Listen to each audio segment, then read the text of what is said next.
essentially provides the source code for disconnecting your time from your wealth entirely. Which is a huge promise. It is. We're looking at this dense, highly philosophical, but honestly ruthlessly practical collection of insights. It's titled The Almanac of Wealth: Principles for Freedom and Abundance. Yeah. And the mission for you today is to extract the ultimate shortcut to understanding how modern society actually rewards value. So, okay, let's unpack this. Let's do it. We are not talking about getting rich quick. No, definitely not. Those schemes are just, someone else using you as their input to get. Yeah. We are talking about a complete operating system for your life. But to install that new operating system, we actually have to start by deleting some corrupted files from the old one. Oh, I like that. Corrupted files like what? Specifically, the way we conflate three entirely different concepts: wealth, money, and status. Okay. If you don't separate these three in your head, you will literally spend your entire life optimizing for the wrong metric. Right. Well, let's get the easy one out of the way first. Yeah. Money. We all know money is just a social ledger. We can kind of skip the one there. Huh. It's an IOU from society that basically said, you did something valuable yesterday. Here is a token you can redeem for something valuable tomorrow. Exactly. Money is how we transfer wealth. Hmm. This is will itself, right? Right. Precisely. Just the transfer mechanism. Wealth, in this framework, is the asset that earns while you sleep. You sleep. Yes. That is the fundamental definition here. Wealth is the factory of robots cranking out widgets at 3 a.m. Right. It's the software program running on a server, processing transactions for customers on the other side of the planet while you're, having dinner. Wow. Is a system, Yeah. a business asset that does not require your constant physical presence or physical energy value. Learning well sleep. It sounds like a bumper sticker. It really does. But it affects your entire world. If you're looking at jobs based on their salary, you start looking at whether they allow you to build equity in. Exactly. There's the concept. The inner brain instantly distracts us from building that machine. Right. Status. Status. It is the ultimate zero-sum game, and we are completely genetically hardwired to play it. Yeah, tell me about that. Why are we so obsessed with it? Well, if you look back, say, 10,000 years, right?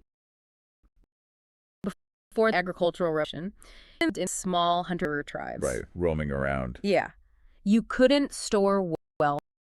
You couldn't own factory, and you carried literally you owned on your back. Right. So environment, only predictor of survival, the only way to ensure you actually got a share of the meat was your rank. Wow. So status was a matter of death.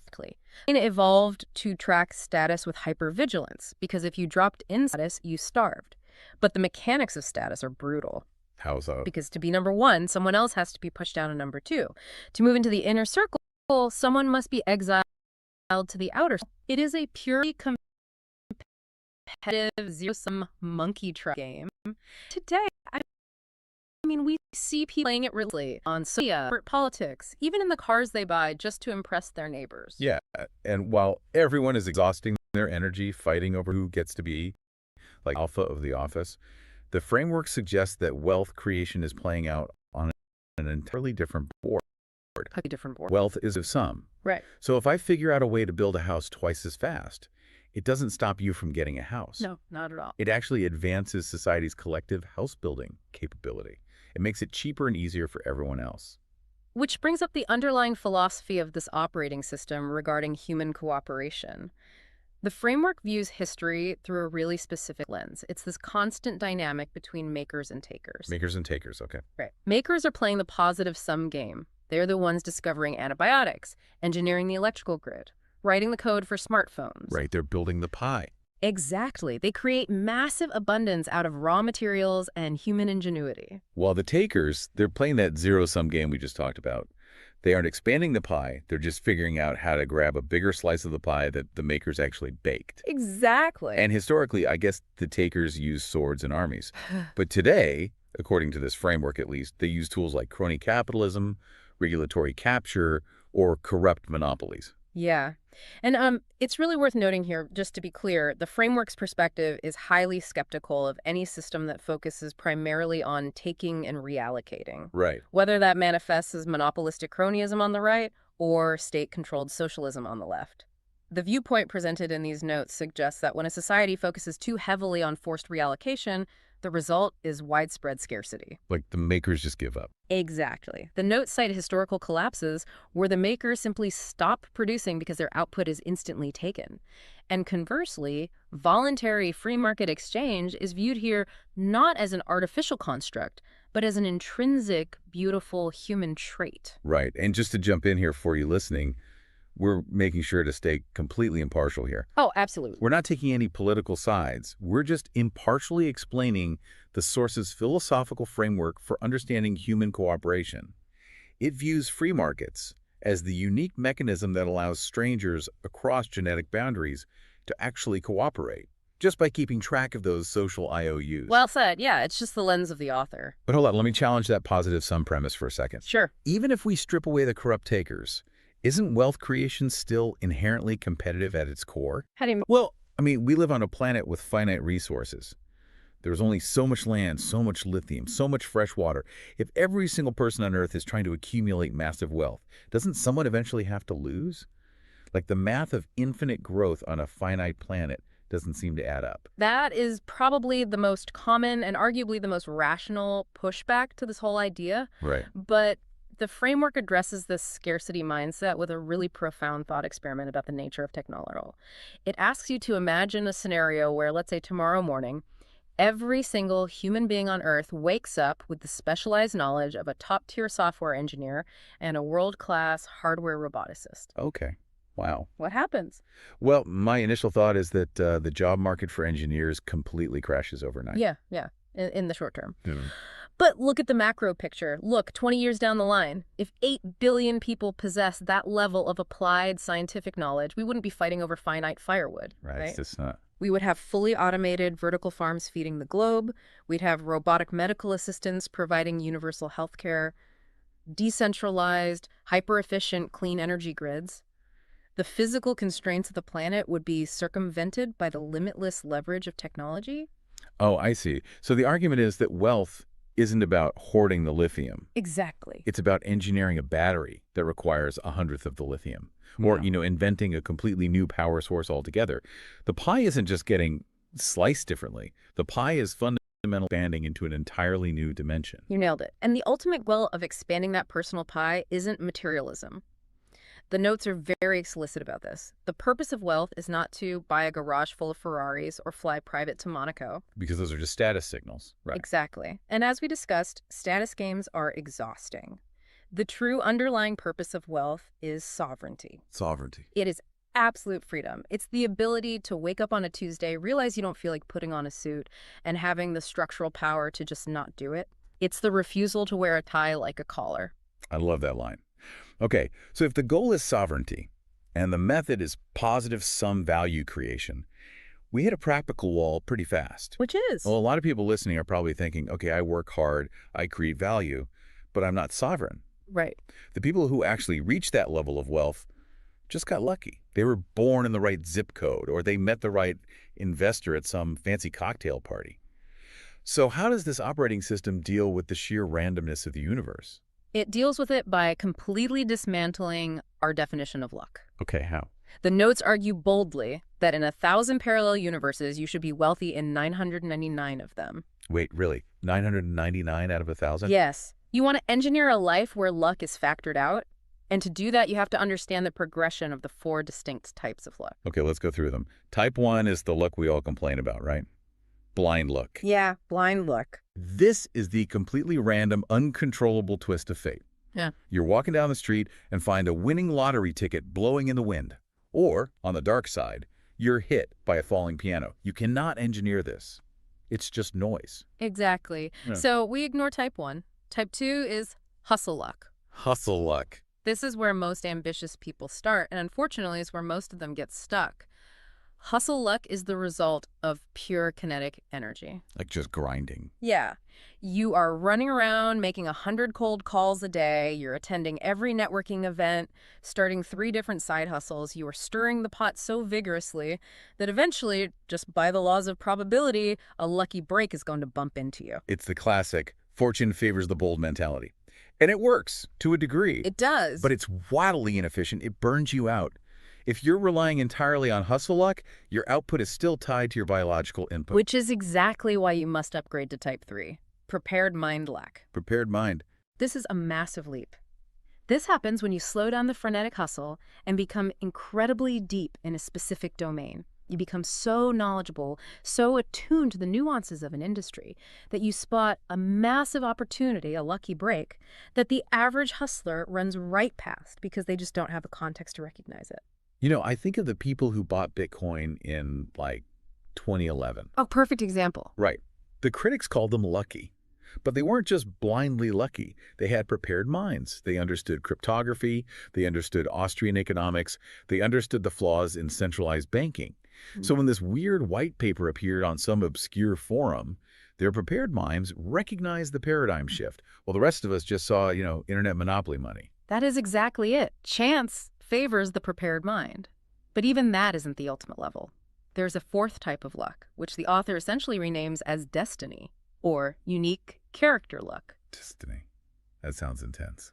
It is. This occurs when you have built such a highly specific, idiosyncratic reputation and skill set that luck is mathematically forced to find you. This is one of my favorite analogies in the entire text. Let's really map this out for the listener. Go for it.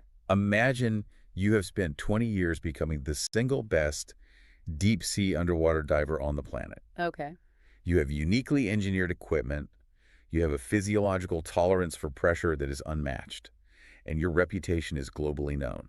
You take the dives no one else will touch. Right. You are the absolute pinnacle of this specific skill. Exactly. Now, imagine a complete amateur is walking along a remote coastline. And through pure blind Type 1 luck, this amateur discovers the coordinates of a sunken Spanish galleon loaded with gold. Wow. But the wreck is sitting in this treacherous, hyper-deep trench. The amateur has the opportunity, but zero capability. What is the very first thing they have to do? They have to call you the deep sea diver. Exactly. Their blind luck instantly transforms into my destiny. They are forced by the laws of capability to bring the opportunity to my doorstep. And they have to give me half the treasure just to extract it. I didn't find the wreck. I didn't hustle to search the coastline. I simply engineered a unique character so perfectly that the luck had to flow to me. What's fascinating here is that as you move from Type 1 to Type 4, luck stops being a random roll of the dice and becomes entirely deterministic. Deterministic. That's a huge shift. But let me ask about the reality of engineering that unique character. Sure. Because the notes pull quotes from Benjamin Disraeli, who says, "We make our fortunes and we call them fate." It quotes Sam Altman saying, "Extreme people get extreme results." And Jeffrey Pfeffer saying, "You can't be normal and expect abnormal returns." Right. There is a heavy implication here. Does engineering this kind of luck require you to be, intentionally eccentric? Do I have to alienate my friends and become this weird, obsessed outlier just to signal to the market that I'm the deep-sea diver? It's not about theatrical eccentricity. Okay, good. You don't put on a funny hat and hope people notice you. It's a fundamental reality of market efficiency. Look at the safe, crowded center of society. The normal career paths, the obvious business ideas. That's safe stuff. Right. Millions of highly intelligent, hardworking people have already dug up all the obvious treasure in that center. The market has priced it in. If you want to find outsized returns, abnormal returns, you physically cannot be where everyone's digging. You have to walk out to the frontier. Yes. And the frontier is lonely, it's obscure, and it's full of strange ideas. By simply choosing to dedicate your life to an obscure frontier, whether that's synthetic biology or decentralized finance, or even a bizarrely specific subgenre of art, you are naturally going to appear eccentric to the people standing back in the safe center. Right, because they don't get it. Exactly. You aren't forcing the weirdness. The weirdness is a byproduct of your obsession with an unmapped territory. Okay, so you've walked out to the frontier. You're building your unique character. Okay. But here is the massive mechanical hurdle that trips up 99% of people. We'll hear it. How do you actually monetize that obsession? Because if you are just out on the frontier charging an hourly rate to be an eccentric consultant, you are still trapped. The notes are brutal on this point. You will never, ever get rich by renting out your time. This is the core bottleneck of the modern professional class. It's the trap of time. Even if you are a highly paid corporate lawyer charging $1,000 an hour or a specialized surgeon making $2 million a year, you are fundamentally insecure. Because your inputs are rigidly tied to your outputs. Exactly. It's a lumberjack analogy from the text. The physics of the job put a hard ceiling on your leverage. If you are the absolute strongest, most skilled lumberjack in the forest, you might be able to chop down 3 times as many trees as the worst lumberjack. Maybe 4 times. But you cannot chop down 1,000 times as many trees. You have a biological limit. And when you drop the axe to go to sleep, the value creation stops instantly. Now, contrast the lumberjack with the software engineer. The software engineer sits at a desk for 3 weeks and writes a piece of code. The input is minimal, a few dozen hours of brain power, some coffee. Right. But the output, that code can be deployed to 1 billion devices simultaneously. It can process trillions of dollars in transactions. The best software engineer isn't 3 times better than the worst. They are 1 million times more productive. Their input and output are completely disconnected. And the ultimate catalyst that made this disconnect accessible to everyone is the internet. Oh, absolutely. Before the internet, if your unique obsession, your deep-sea diving skill was something hyper niche, you were just out of luck. Right. Let's say your authentic passion was, I don't know, building custom mechanical keyboards or miniature Japanese cooking. Okay. If you lived in a town of 5,000 people in 1985, there might be exactly 0 other people in your geographic radius interested in paying you for that. You had to abandon your specific obsession and go work at the local bank. Geography was the ultimate limiter of the niche. But the internet shatters geography entirely. It connects all 7, well, now 8 billion humans in a single searchable network. Which means the math of the niche changes completely. If your obsession only appeals to 1 in a million people, pre-internet, you're alone. Post-internet, 1 in a million means there are 8,000 people on Earth actively searching for what you do. Yeah. If you appeal to 1 in 100,000, you have a stadium full of 80,000 true fans waiting for you. This leads to one of the most liberating concepts in the entire framework: escaping competition through authenticity. Authenticity. If you are trying to be the best generic marketing manager, you're competing against 1 million other marketing managers. It's a race to the bottom on price and hours. But if you are authentically yourself and you are scaling your specific obsession on the internet, competition becomes irrelevant. No one can compete with you on being you. Okay, let's stop right there. Because be your authentic self is the most abused cliche on the internet today. It really is. Let me play devil's advocate with a real edge here. If my authentic self is a guy who likes eating potato chips and playing obscure 1990s video games, how exactly does this operating system suggest I avoid joining the millions of other people failing to monetize their hobbies on YouTube? Right. Pointing to a top esports player feels like massive survivor bias. What about the graveyard of authentic niches? That is the exact right critique to levy here. It is survivor bias if you only look at the outcome. But the framework doesn't just say, be authentic and the money will fall from the sky. Thank goodness. It demands that you combine your authentic interest with absolute, undeniable, world-class execution. If your authentic self is playing 1990s video games, you cannot just turn on a webcam and mumble in the dark. Right. You have to treat it with the intensity of the deep-sea diver. Exactly. You have to analyze the speedrunning mechanics of those games better than anyone alive. You have to study audio engineering so your stream sounds like a professional studio. You have to master community building, algorithmic distribution, and digital storytelling. Wow, so it is real work. Yes. The graveyard of niches is filled with people who thought authenticity was a substitute for excellence. This operating system argues that authenticity is just the compass heading. You still have to build the engine. Okay, let's unpack this. And that engine is constructed out of 4 highly specific tools. The notes refer to them implicitly, but let's codify them as the 4 pillars of wealth. I like that. The 4 pillars. If you want to capture the value of your authentic niche, you must aggressively acquire these 4 pillars: specific knowledge, accountability, leverage, and judgment. We need to spend serious time on these because this is the mechanical heart of the deep dive. Let's start with pillar 1, specific knowledge. The rule of thumb here is brutally simple yet counterintuitive. If a skill can be taught in a traditional classroom setting, it is not specific knowledge. Wait, really? If it can be taught in school, it's out. Yes. Because if a university can give you a syllabus and train you to do it, they can train 1,000 other people to do it too. Mm-hmm. And if you are that easily replicable, the market forces of supply and demand will drive your wages down to the bare minimum required to replace you. Oh, that makes sense. Eventually, society won't even use a human. They will just train an algorithm or program a robot to do it. Therefore, specific knowledge is knowledge that cannot be easily codified or trained. It is usually found by looking backward at your own life, right? Observing your innate talents and your childhood obsessions. Exactly. It's the stuff that feels like absolute play to you, but looks like agonizing work to everyone else. And the author shares a brilliant personal anecdote here that perfectly captures how hidden this knowledge can be from ourselves. Like the pizza parlor story. Yes. He talks about growing up revering scientists. He wanted to be an astrophysicist. He thought that was the highest calling. But when he was around 15 years old, his mother casually told him from the kitchen, "No, you're not going to be a scientist. You're going to go into business." And he was offended by that. He was highly offended. But his mother had an objective vantage point. She had observed that every time they walked down the street, this 15-year-old kid was relentlessly, obsessively critiquing the efficiency of local pizza parlors. It's so funny. Right. He was analyzing why they arranged the toppings a certain way, why the line at the register was causing a bottleneck, why the pricing strategy was flawed. He couldn't turn his business analytical mind off. It was his default state. Mm-hmm.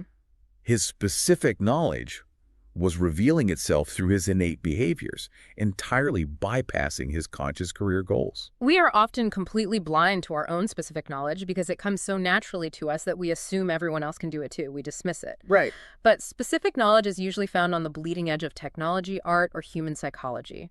It's in the spaces that are evolving so rapidly that traditional institutions haven't even had time to write a textbook on them yet. You can only learn it through deep, obsessive immersion, or by apprenticing under someone who is already on the frontier. Okay, so let's say you've identified it. You stopped ignoring your weird pizza parlor efficiency obsession. Yeah.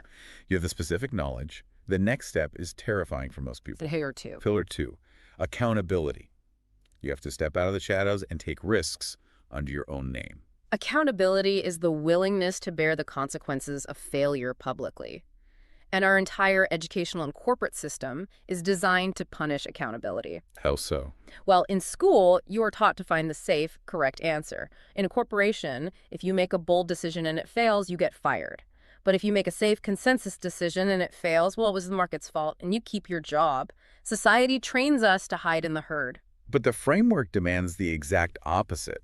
Look at figures like Oprah Winfrey, Elon Musk, or even a solo newsletter writer who puts their real name in the masthead. When they launch a product and it crashes and burns, they don't get to hide behind a corporate PR department. Their actual name takes the hit. They absorb the public ridicule. Mm-hmm. But here is the critical flip side. Because they bear all the downside risk, society rewards them with infinite upside when they succeed. Society rewards true accountability with equity. This is a profound structural reality. Look at the capital stack of any business. Okay, let's break that down. At the very top, the safest position are the employees. Their salaries are legally protected. They get paid first. But because their risk is near zero, their upside is strictly capped at their salary. Right. And then next down are the debt holders, the banks that loan the company money. They have a bit more risk to get paid second, but their return is fixed at a specific interest rate. And at the very bottom, in the riskiest possible position, are the equity holders, the owners. The founders. They get paid absolutely last. If the company goes bankrupt, the employees still keep the paychecks they already cashed. The bank seizes the assets, and the equity holder goes to zero. It is terrifying. But if the company becomes the next Google, the employees still just get their salary, the bank still just gets its 5% interest, but the equity holder captures billions. If you want disproportionate wealth, you must take on the accountability of an equity holder. Which perfectly sets up the force multiplier. You have the specific knowledge, you've stuck your neck out with accountability, and now you need a lever to amplify your efforts. Pillar 3. Pillar 3, leverage. The notes quote Archimedes, "Give me a lever long enough and a place to stand, and I will move the earth." Without leverage, you are just a guy pushing on a boulder. And the framework categorizes leverage into 3 distinct historical eras. The oldest, most primitive form of leverage is labor, other humans working for you. And it's fascinating because the notes actually warn against relying on labor leverage. They really do. We had this societal hangover where we idolize the CEO who manages 10,000 employees. Parents brag about their kid being promoted to manage a team of 50. It's a massive status symbol.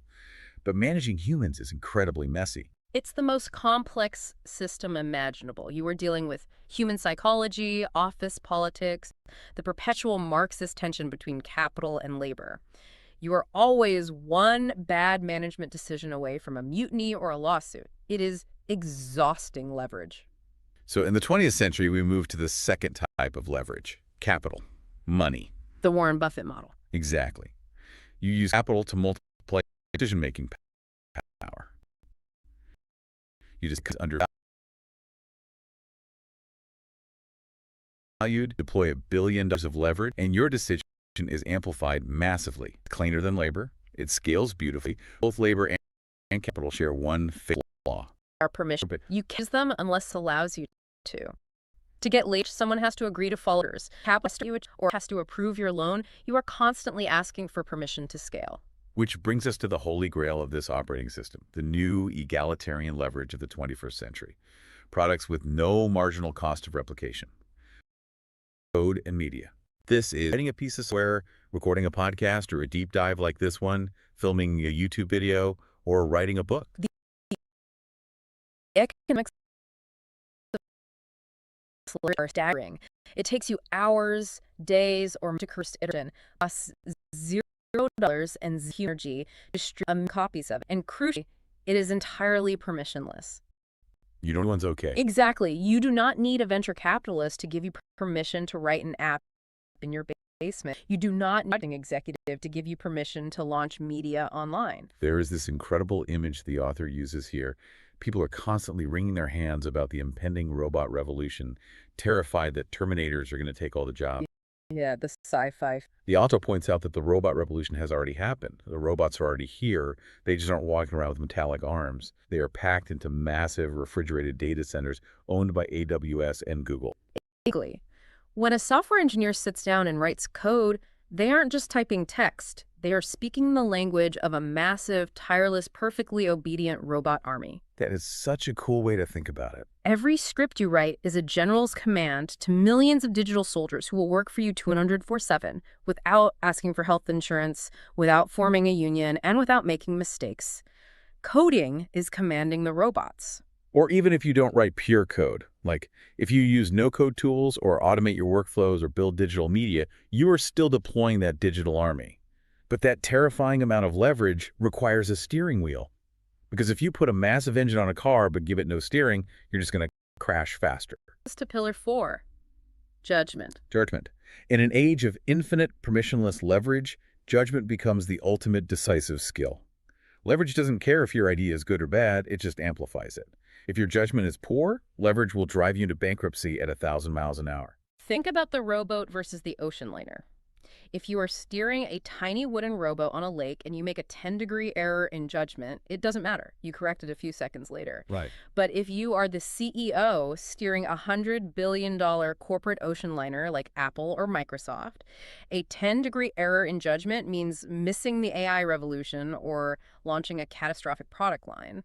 It destroys tens of billions of dollars. This is why top-tier decision makers are compensated so heavily.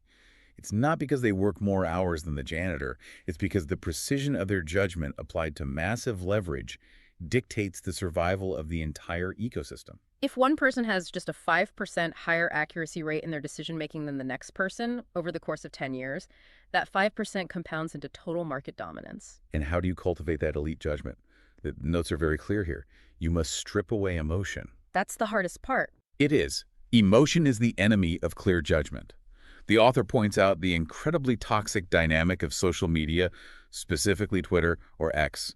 You see these people who are perpetually outraged, constantly reacting to the latest political scandal or culture war. Outrage is chemically addictive, but it fundamentally distorts your perception of reality.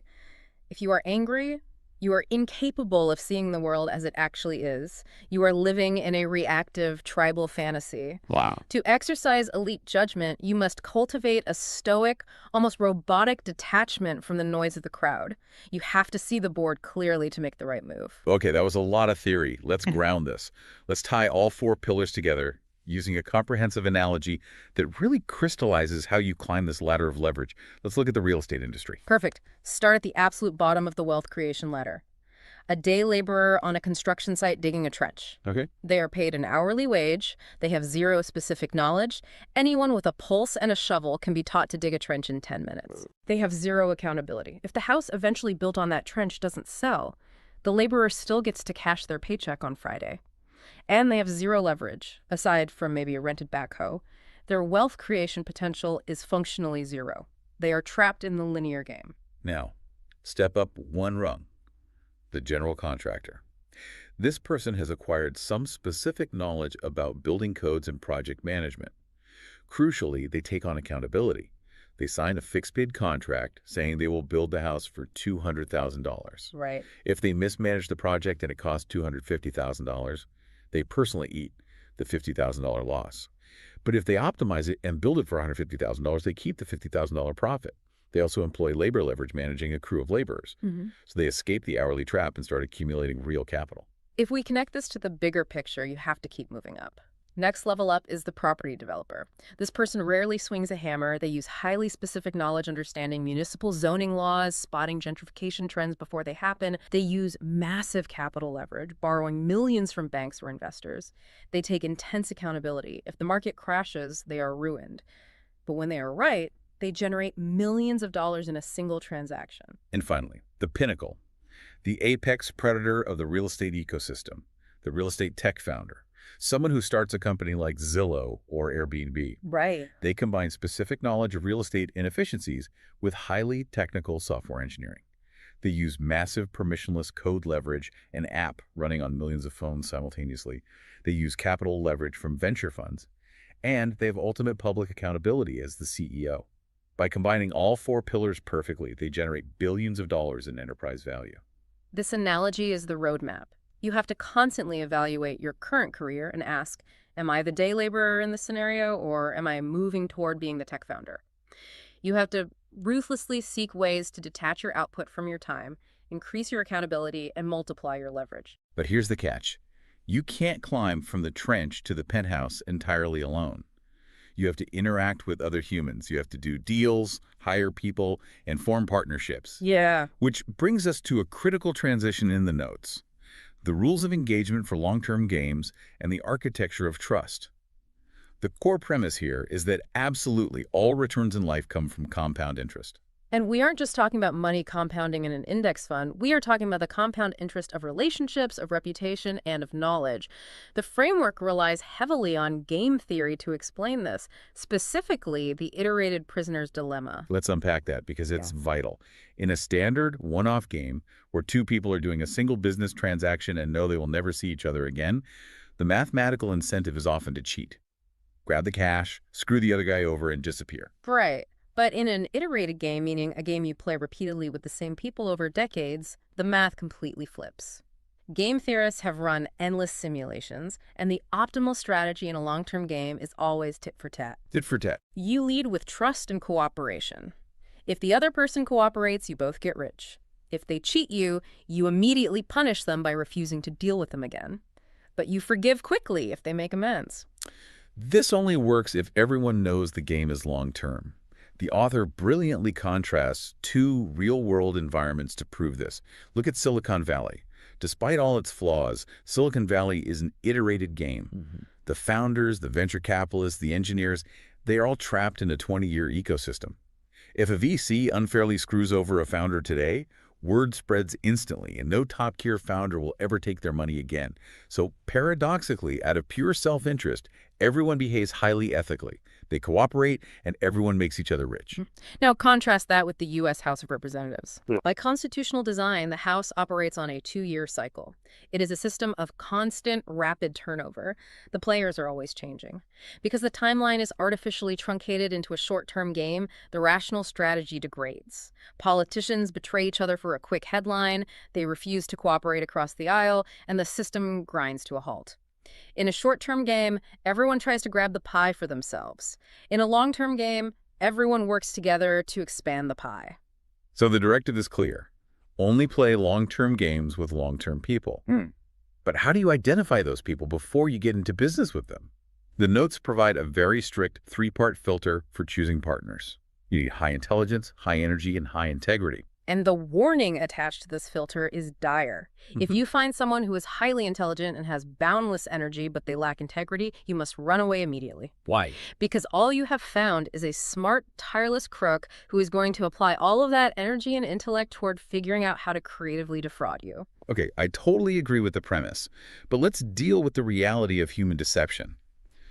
How do I actually tell if someone has high integrity before they actually cheat me? Anyone can sit in a boardroom, wear a nice suit, and nod along to ethical mission statements. Sociopaths are notoriously charming. How do I read the signals before I wire them the money? You don't listen to what they say, you watch the micro actions of what they do, especially when they think there are no consequences. The text highlights this explicitly. Do they gossip about their former partners? Because if they do, they will eventually gossip about you. Right. The classic cliche holds true. Watch how they treat a waiter or a taxi driver. If they are vindictive or dismissive to one who has zero power over them, that is their true baseline. They are just temporarily suppressing it around you because you have capital. There's also a massive red flag mentioned in the notes regarding how people talk about themselves. If you are sitting across from someone and they constantly weave into the conversation how honest they are, how moral they are, how they always do business the right way, grab your wallet. It's the hallmark of a con artist. Truly high-integrity people do not feel the need to perform their morality. They aren't trying to convince you because they don't need to convince themselves. The author states beautifully that self-esteem is simply the reputation you have with yourself.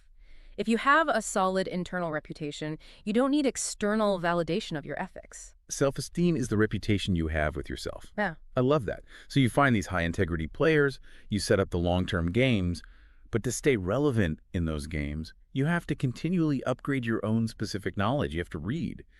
But the author's approach to reading is entirely contrarian. He says, read what you love until you love to read.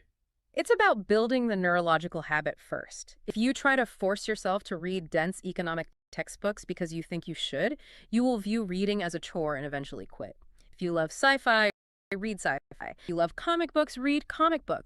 Build the dopamine loop of finishing a book. But once that habit is locked in, the if it's sharp, you have to upgrade you must stop reading the junk food.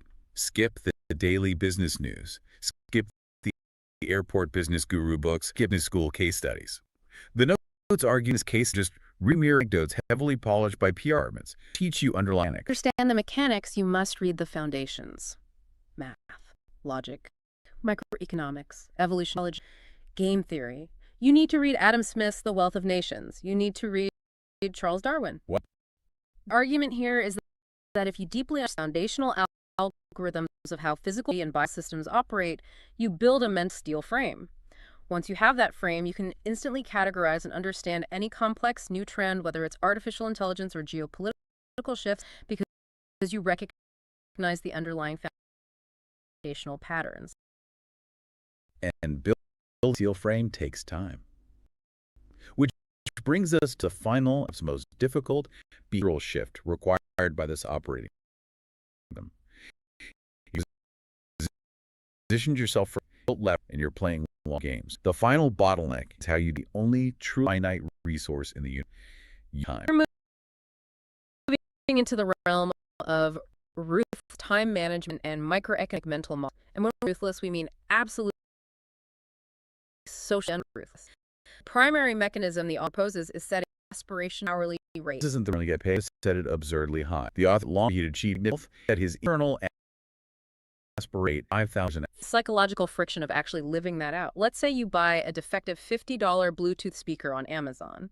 it arrives broken. The normal, socially acceptable behavior is to pack it up, the label, drive 20 minutes to the UPS store, wait in line, and drive home, all to get your $50 refunded. It takes an hour of your day. But if your time is worth $5,000 an hour, that errand just cost you $5,000 in opportunity cost to save $50. It is a catastrophic misallocation of capital. The rational move is to throw the speaker directly into the garbage can and immediately return to building your massive leverage. But imagine trying to explain that to your spouse or your parents. The author openly admits he used to have massive arguments with his family because he would refuse to do simple menial errands. To the outside world, it looks arrogant, lazy, or financially irresponsible. Right. But internally, it is the strict discipline required to protect the space where your specific knowledge operates. If a task costs less than your aspirational rate to outsource, you must hire someone else to do it, or simply let it go undone. This ruthlessness has to extend to your calendar. The modern corporate world runs on the social obligation of the meeting. Let's grab coffee. Let's jump on a quick sync. The framework says you must dodge meetings like your life depends on it because your leverage literally does. Yeah. If you can resolve an issue via a text message instead of an email, do it. If you can use an email instead of a call, do it. If you can use a phone call instead of a coffee meeting, do it. Keep your calendar completely, terrifyingly blank. Because a cluttered calendar destroys the mental space required for Pillar 4, judgment. You cannot make a billion-dollar strategic pivot if you're spending 8 hours a day back-to-back on Zoom calls discussing font sizes. This ties directly into how the author views the actual structure of work. He completely dismantles the modern performative hustle culture. Oh, the 120-hour workweek flex. We see it everywhere. People wearing their sleep deprivation like a badge of honor. I'm grinding 2 4 of 7. The notes point out that this is pure status signaling. It's the lumberjack mentality applied to knowledge work. The human brain simply cannot sustain high-output, highly creative, judgment-heavy work for 120 hours a week. It physiologically degrades. The decisions get worse. The author introduces a profound paradigm shift here. Stop working like a marathon runner and start working like a lion. So what does this all mean? I marvel at this analogy. Well, a lion spends 90% of its day doing absolutely nothing. It rests in the shade, it conserves energy, it watches the horizon, it is fully disconnected. But the moment it spots the prey, the moment inspiration strikes or the opportunity aligns, the lion sprints with absolute terrifying 100% intensity. It executes the kill, and then it immediately goes back to resting. Knowledge workers must adopt the lion's rhythm. Inspiration is incredibly perishable. If you are struck with a brilliant idea for a piece of code or a structural solution to a business problem, you cannot schedule it for next Thursday at 2:00 p.m. By Thursday, the energy will be gone. It's gone. You must act the moment the inspiration hits, sprint for 12 hours straight until the foundation is built, and then, this is the hardest part for Type A personalities, you must give yourself permission to step away and do nothing. It emphasizes the psychological shift required to truly value your time. People love the idea of making $5,000 an hour, but they hate the uncomfortable reality of telling an acquaintance, I don't do non-transactional coffee meetings. Right. And during those intense sprints, when you are actually executing, the notes provide a toolkit of microeconomic mental models to help you navigate complex decisions rapidly. Let's dig deep into a few of these, starting with the principal-agent problem. This is one of the most pervasive frictions in any organization. The principal is the owner, the founder, the person holding the equity. The agent is the employee, the consultant, the manager. The fundamental problem is that their incentives are biologically misaligned. Right. The principal wants what is best for the long-term, compound growth of the asset. They want the 10-year victory. The agent wants what is best for themselves in the short term. They want a year-end bonus, they want to avoid getting blamed for a mistake, or honestly, they just want to do the bare minimum required to not get fired so they can go home at 5:00 p.m. The ancient Romans understood this perfectly. The notes quote the old proverb, if you want it done, go. If not, send. It is almost impossible to fully correct this misalignment through management alone, but the framework offers a massive hack for anyone who is currently an agent. Yeah. If you are a mid-level marketing manager and you want to rapidly ascend to wealth, you must start making decisions exactly as if you are the principal. Which means taking on accountability even when you don't have the equity yet. It means proposing a risky campaign and saying, if this fails, put it on my review. It means agonizing over the company's budget as if it were your own bank account. When the actual principals see an agent acting like an owner, they inevitably pull that person up into the equity circle because true principals are desperately exhausted by managing agents. Another fascinating model to internalize is the Schelling point. This originates from game theory. It describes how humans manage to cooperate or coordinate behavior without actually communicating. The classic example is two friends visiting New York City. They get separated in the crowd. Both of their cell phones are dead. They haven't established a backup plan. Where do they go and at what time to find each other? Without a single word of communication, both individuals will independently scan their cultural knowledge for the most obvious focal solution. In New York, the mathematically highest probability is that they will both decide to go to the main clock at Grand Central Station, and they will likely aim for exactly noon or exactly midnight. That is a Schelling point. Now apply that to modern digital markets. If you are launching a new software product or trying to anticipate what your competitors will do, you don't always need insider information. If you understand human psychology and market incentives, you can identify the Schelling points of the industry.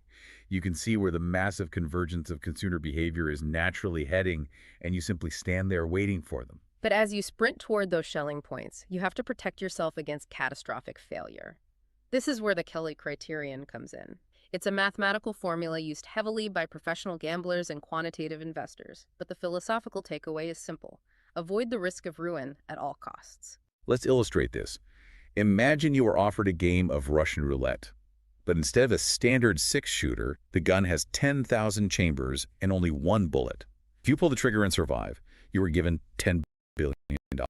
Statistical odds are overwhelmingly in your favor. You have a 99.99% chance of becoming a billionaire.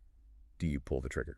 Under the Kelly criterion, the answer is an absolute, definitive no. Because if you hit the 0.01% chance of failure, the downside is infinite. You are dead. You are permanently removed from the game. Even if you have a massive statistical edge, you never risk your entire bankroll or your life or your freedom on a single bet. Applied to business. Never sign a personal guarantee that could bankrupt your family. Never engage in light fraud that could put you in an orange jumpsuit.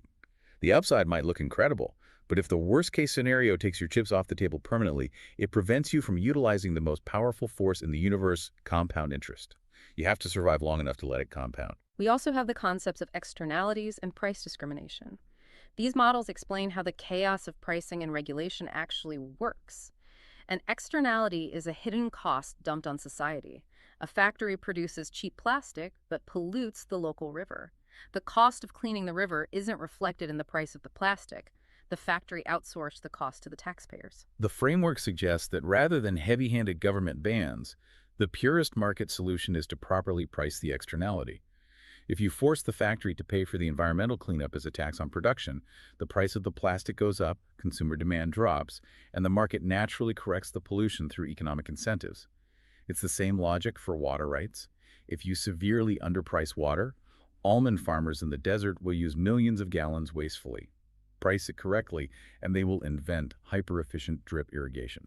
And price discrimination explains the bizarre reality of airline tickets. Have you ever wondered why a first-class seat costs 5 to 10 times more than an economy seat? It certainly doesn't cost the airline 10 times more fuel to fly to front of the plane. They do it because they are discriminating based on the propensity to pay. The business executive flying first class has a corporate card and a high need for comfort. They are insensitive to the price. The airline extracts maximum capital from the wealthy passenger, which actually subsidizes the cheap ticket for the college student in the back row.